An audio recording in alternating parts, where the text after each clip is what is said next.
গুৱাহাটী দুৰ্ঘটনাত আহত সামিউল হকৰ মৃত্যু শোকাকুল সোণাপুৰ অঞ্চল। গুৱাহাটী মহানগৰত অভিনেত্ৰী নন্দিনী কাশ্যপৰ গাড়ী দুৰ্ঘটনাত আহত হোৱা সামিউল হকে জীৱন যুদ্ধ হাৰি মৃত্যুবৰণ কৰে। মৃত্যুৰ খবৰে শোকাকুল কৰিছে মুকালমুৱাৰ সোণাপুৰ অঞ্চল। সৰ্বসাধাৰণৰ মাজত শোকাকুল পৰিৱেশে বিৰাজ কৰিছে। মুকলি গাঁৱৰ ছফিউল হকৰ 21 বছৰীয়া পুত্ৰ সামিউল হক নলবাৰী পলিটেকনিক কলেজৰ মেধাৱী ছাত্ৰ আছিল। বুকুত অজস্ৰ স্বপ্নৰে পৰিপূৰ্ণ সামিউলক কিছুদিন পূৰ্বে গুৱাহাটীস্থিত অভিনেত্ৰী নন্দিনী কাশ্যপৰ বাহনৰ খুন্দাত গুৰুতৰভাৱে আহত অৱস্থাত এখন ব্যক্তিগত চিকিৎসালয়ত ভৰ্তি কৰা হৈছিল। কিন্তু বহুত চেষ্টা সত্ত্বেও চিকিৎসকে বচাব নোৱাৰিলে এই প্ৰতিভাৱান যুৱকক। এই ঘটনাৰ সম্পূৰ্ণ সত্য উদ্ঘাটন আৰু ন্যায়সংগত তদন্তৰ দাবী জনাইছে মৃত সামিউল হকৰ পৰিয়াল আৰু গাঁওবাসী। তেওঁলোকে চৰকাৰ আৰু প্ৰশাসনক আহ্বান জনাইছে দুৰ্ঘটনাৰ ন্যায়সংগত নিষ্পত্তি কৰি সামিউল হকৰ পৰিয়ালক ন্যায় প্ৰদান কৰিব লাগে। কিছু সময় পাছতেই সম্পন্ন হ'ব সামিউলৰ জানাজা। সামিউলক শেষবাৰৰ বাবে চাবলৈ উপস্থিত অজস্ৰ লোক কান্দোনত ভাগি পৰিছে মাতৃ পিতৃৰ লগতে ভাতৃ। মুকালমুৱাৰ পৰা সুৰজিত পাঠকৰ report, north east frontier news. মই যোৱাকালি 10টা বজাত ৰাতিপুৱা গৈছিলোঁ।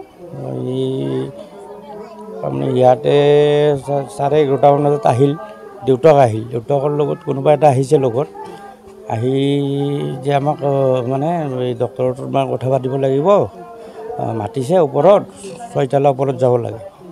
মই গ'লোঁ, মোৰ দাদা এজন আছে, আমি 4জন গ'লোঁ। যে টকা পইচাৰ কথা ক'লে যে টকা পইচাৰ কথাটো আপোনালোকে ছাৰৰ লগত পাতি লওক, টকা পইচা আমি নুচোঁ, যে আপোনালোকে খৰচ বহনটো গোটেই কৰিলে হ'ল, আমি 1 টকা হাতেৰে নুচোঁ, যি বিল হয় আপোনালোকে দি দিলে হ'ল। মোৰ এটা ভাগিন আছিল, ভাগিনে কৈছে আপোনালোকে টকা পইচা কি এমাউণ্ট ক'ব নালাগে। খঙত তেওঁ ক'লে যে 1 কোটি 2 কোটি কেৱল ল'ৰা লাগিব আমাক, এনেকুৱা কৈছে। আৰু মাতৃটো মোৰো মানে মাতৃৰ বয়সৰে হয়, মাতৃ আজি আহিছে, তেওঁ এই 4 দিন ক'ত গৈছিল মাতৃজন। আৰু নন্দিনী কাশ্যপ তেওঁ অভিনেত্ৰী, তেওঁ কি মানসিকতা জ্ঞান যে মোৰ বোধেদি নাইয়ে চাগে, শূন্য হয়। মোৰ ভতিজা ল'ৰা হয়।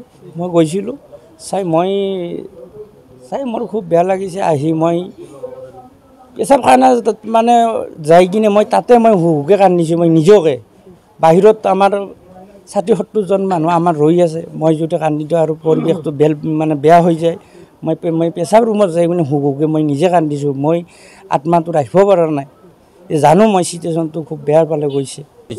হয়, মই থাকাতে লাচিত থানা আহিছে, ইয়াৰ বিকাশ কম আৰু ব্লাড দানো কৰিছে ইয়াতে, বহুত ইয়াৰ পৰা ভয় পাইছোঁ।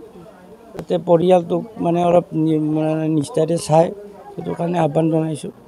আজিকালি কোনো তাই প্ৰমাণ পোৱা নাই যে খবৰ ল'ব গৈছে কিবা, গতিকে তাই পইচা খৰচ ক'ত সত্য হ'ব। তাই সঁচা গোটেইখিনি মিছা মাতি আছে আজিলৈ, এইটো সম্পূৰ্ণ মিছা। নাই এইটো সম্পূৰ্ণ মিছা। তাই আনে দেউতাক আহিছিল খবৰ ল'ব, চাই পেলাই গুচি গৈছে, চাইহে গুচি গৈছে।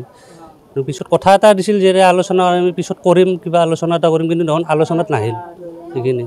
তাৰপিছত তেখেতৰ ল'ৰাটো ভাল কৰিবই লাগিব, নিজৰ পৰিয়ালৰ পৰা আমি চব লাগি আছে তাতে মানুহখিনি। এটা কোনো আশা দিয়া নাই, পিছত নাহিল লগত। ঘৰলৈ 10টা বজাত মৰ্গ পাইছোঁ, তো এতিয়া মৰ্গৰ পৰা প্ৰায় 12:30 বজাত মৰ্গৰ পৰা ওলাব বুলি শুনা পাইছোঁ। তাৰপৰা মৰ্গৰ পৰা আহি পেলাই গুৱাহাটীৰ পৰা অহা সময়খিনি আৰু 2টাৰ ভিতৰত ঘৰ আহি পাব। ল'ৰাজনৰ ন্যায়ৰ ক্ষেত্ৰত মাননীয় মুখ্যমন্ত্ৰী মহোদয়ক আমি এতিয়া আহ্বান কৰিম পৰিয়ালটোৰ কাৰণে। তেখেতে পৰিয়ালৰ যিটো মুৰব্বী টাইপৰ আছিল, যদিও সৰু ল'ৰা আছিল 21 বছৰ, কিন্তু পৰিয়ালটোৰ গোটেই দেউতাকৰ 3 ভায়েক আছিল, 3 ভায়েকৰ এজনৰ ল'ৰা নাই। আৰু ইহঁতৰো ডাঙৰ ল'ৰা আছিল, আৰু এজনৰো 2টা ল'ৰা, যদিও নৰ্মেল টাইপৰ। তেখেতে গোটেই 3টা পৰিয়ালৰ মুৰব্বী আছিল। সেই হিচাপে তেখেতক মুখ্যমন্ত্ৰী মহোদয়ক মই এতিয়া আবেদন কৰিম যে পৰিয়ালৰ এটা সংস্থাপন দিবৰ কাৰণে মই বিশেষ এটা আহ্বান জনাওঁ। কিন্তু আৰু ন্যায় বিচাৰি লগতে দোষীক উচিত শাস্তি দিব লাগে, লগতে তেখেতৰ পৰিয়ালৰ এটা উচিত সংস্থাপন এটা মই দিয়াৰ ব্যৱস্থা কৰিবলৈ মুখ্যমন্ত্ৰীৰ লগলৈ এইটো আহ্বান।